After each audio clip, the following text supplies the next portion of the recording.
Go. Hello everyone. I am here to speak to you tonight on voting. How many of you exercise your right to vote? Okay. Tonight I want to talk to you about, there's many people in the world, in the United States per se, that have the right to vote but do not exercise that right to vote. Many people think that they feel that, you know, their vote does not make a difference because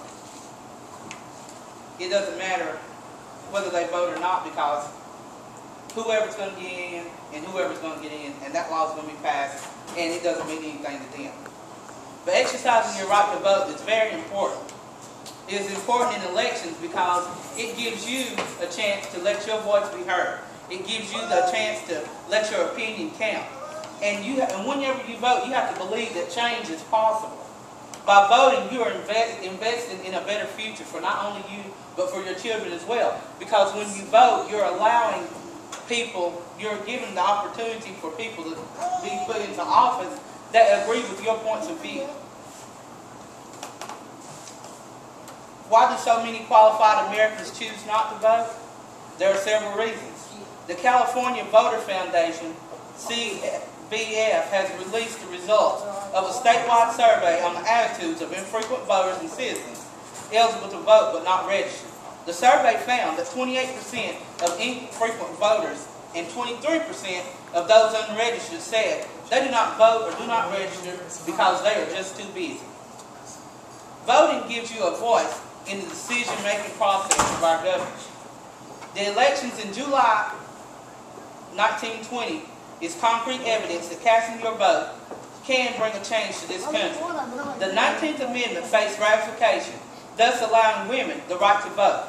They only needed one more vote from the Tennessee legislature that would either give them the right to vote or keep the law the same. And this is just to let you know that your vote does count. Harry Byrne from Nowda, Tennessee, which is only about 3 miles away from where we are today, cast that last deciding vote. It was his vote that passed through the Tennessee legislature that allowed women the right to vote freely in the United States.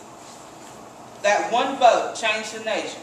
It broke a barrier women had faced for so many years. Their voices will now be heard and still being heard to this day.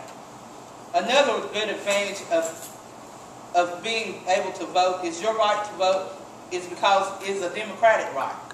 Never underestimate your single vote. It can be your deciding vote that makes history.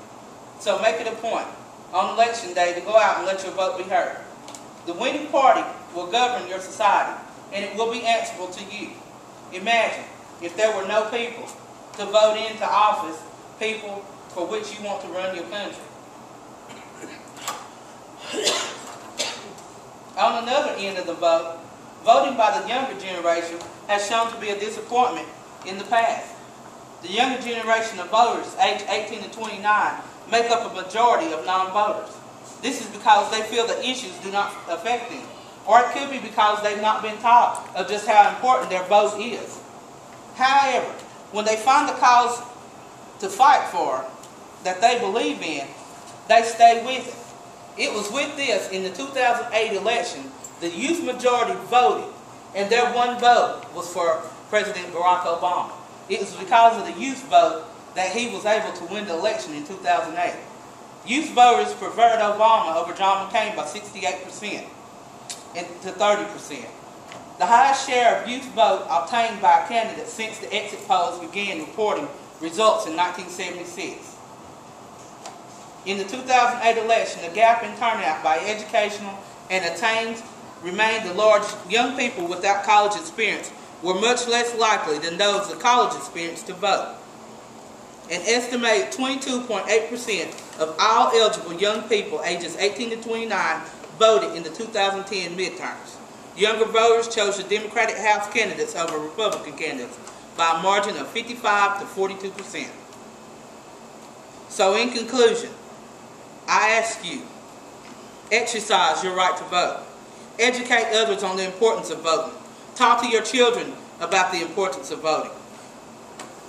Take your children to the polls with you when you go to vote. Let them share in your experience.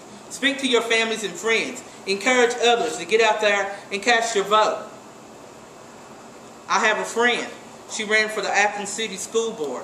She lost by 38 votes. And I think that 38 of her friends probably did not show up at the polls, or the election results would have been different. So, I speak to you today. I speak to every one of you. It is your democratic right, it is your right as an American to have the opportunity to be able to vote. So today, I appeal to all of you. Exercise your right to vote.